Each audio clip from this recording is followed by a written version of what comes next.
Welcome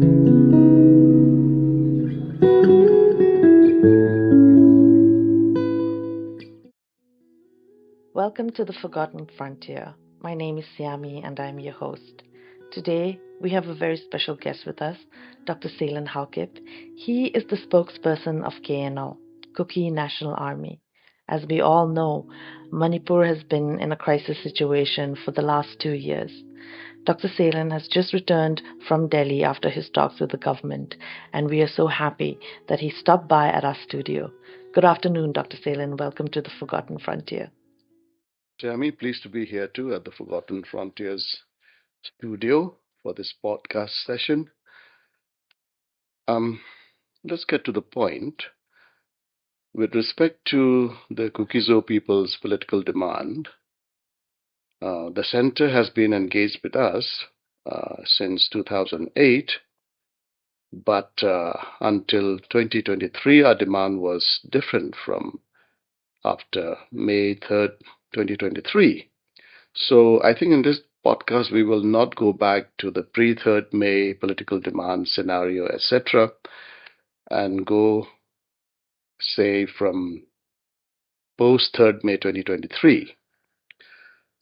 As people are aware, news media has also reported quite extensively that Government of India is engaged with the suspension of Operation Group since 2008 and dealing with our political demand for autonomy for our people, which clearly shows that the autonomous district councils that we had earlier from the time Manipur gained statehood was simply not adequate to meet our needs, developmental, economic, whatever.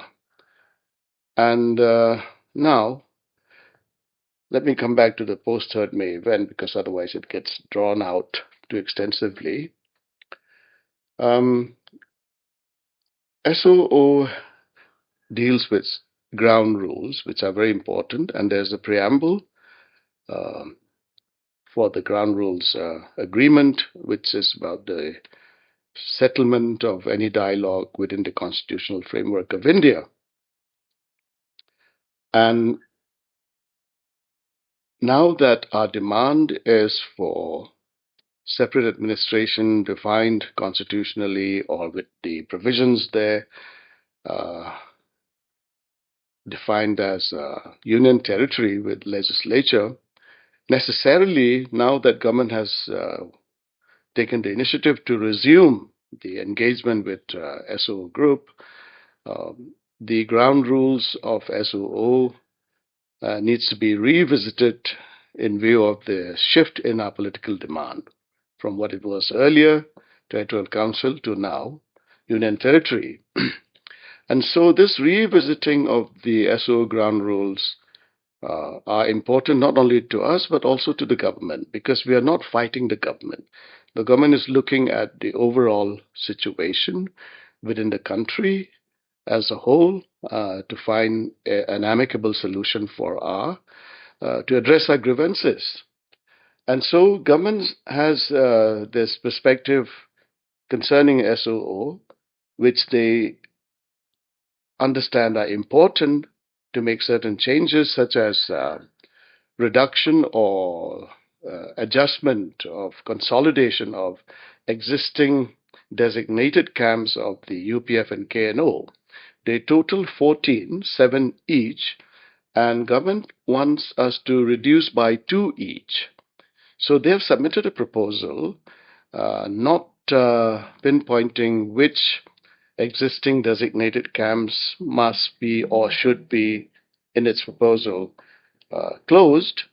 That would be left to us, but they have indicated certain camps to be relocated in certain areas, and we have inquired from the government representatives, MHA representatives, why, from their point of view, these consolidation of camps and relocation was necessary. And they said it was based on input received from the government agencies. So we respect that.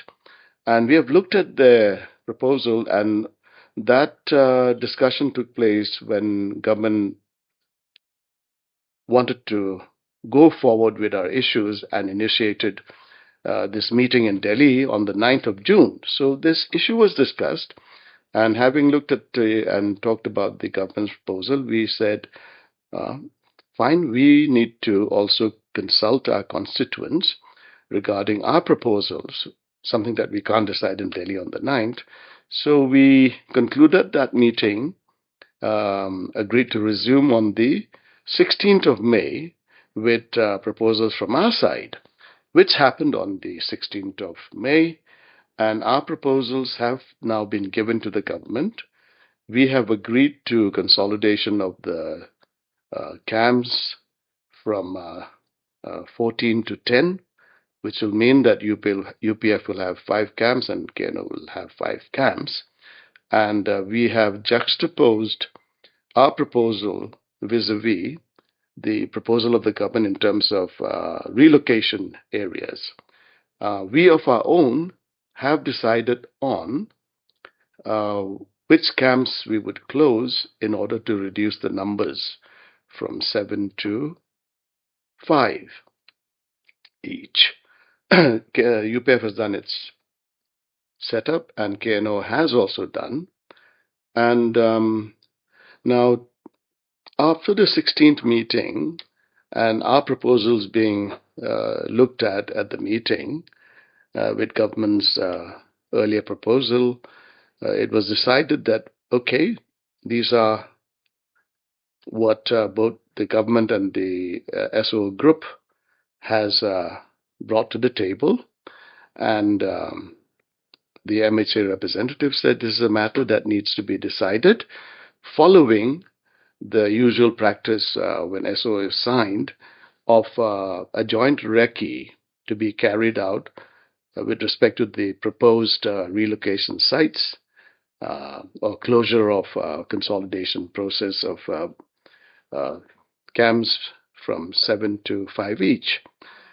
So today is Sunday, and day before yesterday, Friday, last Friday onwards, the Joint Reconnaissance Group, or Joint Recce in short group, comprise of the Assam Rifles, the IB staff, state police, the local state police, not from Imphal but from our hill districts, and the SOO reps.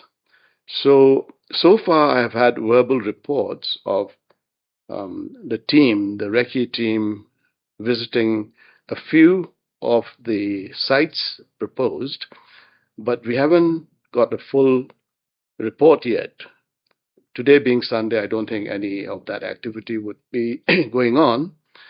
But MHA's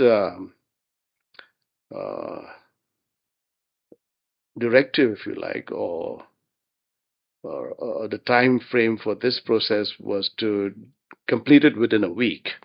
So starting next week, Monday to Friday, the entire recce process, I think, would be completed.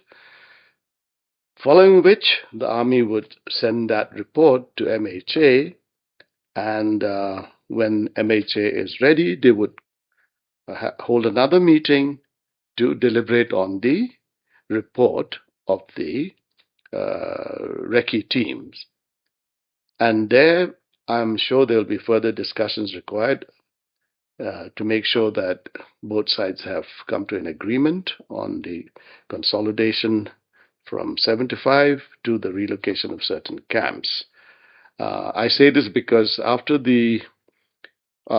coming Friday, when the authorities send their report to the MHA, that won't come to us directly. So we don't know what the content would be entirely, although we can do our groundwork to figure out from each of the areas to tell us what the report is. And the reason there would be another meeting to deliberate on this is, in my understanding, the recce team's report is not a decision. They would be reports from the ground rule with respect to the earlier meeting between MHA and SOO, So once that is received by MHA and they are ready, they'll call us for a meeting and we would look at the findings or the proposals or the findings of the recce team, and should the changes, the relocation, the whole consolidation is to the liking of both sides, MHA and SOO, then the next step would be to deal with other issues connected with ground rule ground rules matters, which is SOO.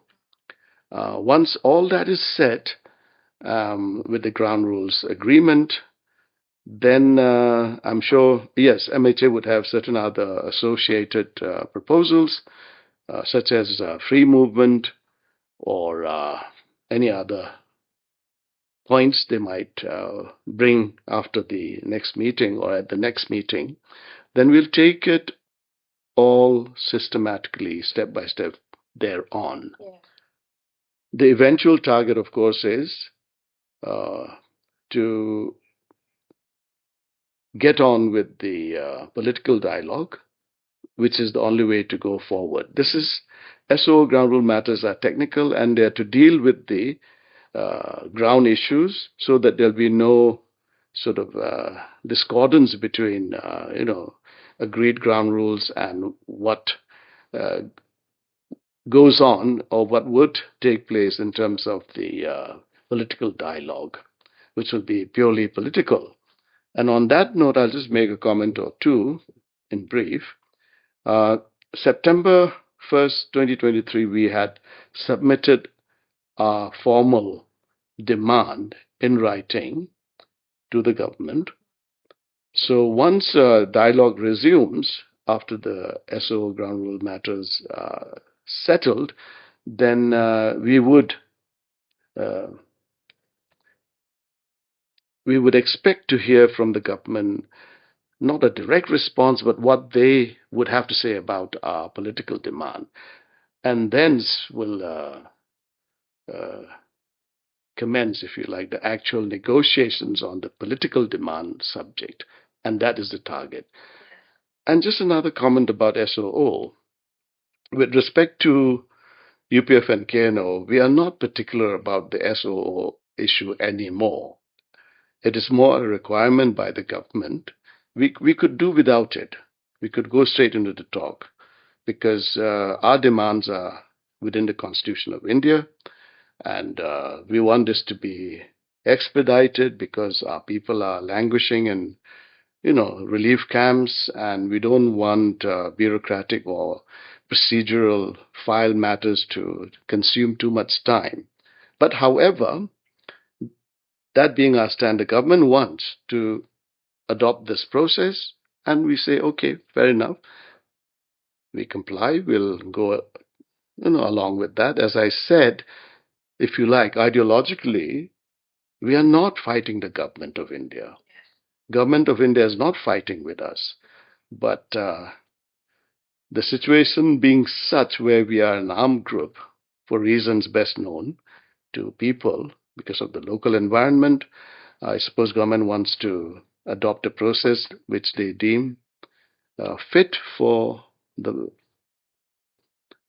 issue, and so we will go with that, and we hope that by Friday next, the joint recce team would have submitted their reports to the authorities concerned in the state, the agency or agencies, and that the center will, from what we have gathered, the government is very committed to addressing our issue.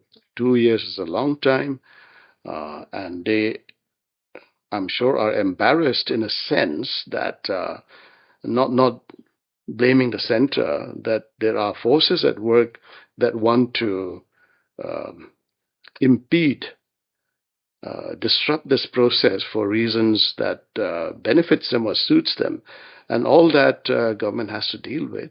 And so we understand the process gets delayed.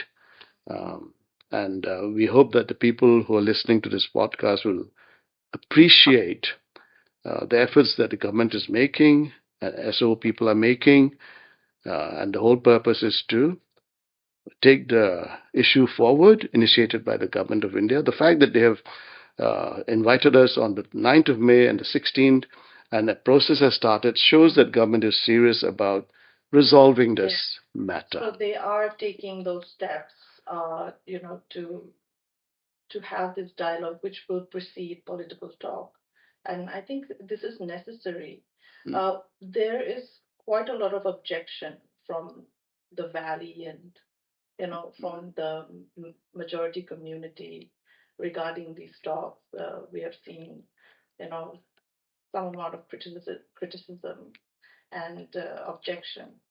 So these talks that are happening at the moment do not involve the Manipur state government at all. Well, as you know, the Legislative Assembly is in suspended animation. The government, the present rule has been promulgated in the state, and the governor is in charge. There is administration, and that representative so far has not come. Perhaps because it's only dealing with the ground issues at this point. After the SO ground rules are sorted out and the formal extension of SO agreement is signed, and a meeting takes place, it will be about the political issues, then maybe there will be a representative from the state sent by the governor. Great. So this is actually a good time for the center to kind of have these talks, with the governor or the the state government being at the hands of the center at the moment. Even to take things forward. I think this is a good, these steps and the initiative that the government is taking. I think it is something that they're working on which will eventually lead to these political talks, so that the Kukizo community, you know, regarding their demands, whether it's separate administration under UT or whatever it is. I mean, there has to be some form of solution, because the crisis in Manipur and the division is basically permanent. Yes. So, yes, PR has made a difference in terms of government being able to engage with SOO, which is resumption of the political dialogue process. SO is a necessary part, the technical part, and this clearly explains that popular government in Manipur is an obstruction to the Home Minister's desire for peace and settlement. As you know, for the last 2 years, whenever MHA wanted to resume the process, you would invariably find problems, some place or the other. And usually it was violence. And the violence I have observed are happening when MHA wants to resume the process of dialogue, or when the chief minister's that audio tape leak issue surfaces again in the process. These are the times I've seen disruptions happening. Yeah, and so here, what I'm trying to say is popular government is certainly not in favor of resolving the crisis that we face. Not only us, the Kukizo community, the people in the valley also are suffering. And to alleviate the plight of both communities, the only means is dialogue. And sadly, in the past, the popular government was very self-evidently against it, rather than cooperate with the center's, the Home Minister's proposals. So now with governor's rule, one is more confident that there will be objectivity and due process will be followed to address the needs of the people. Because what is important is to address these issues, then to satisfy political interests that is vested in the formation of the popular government. Thank, thank you. Thank you.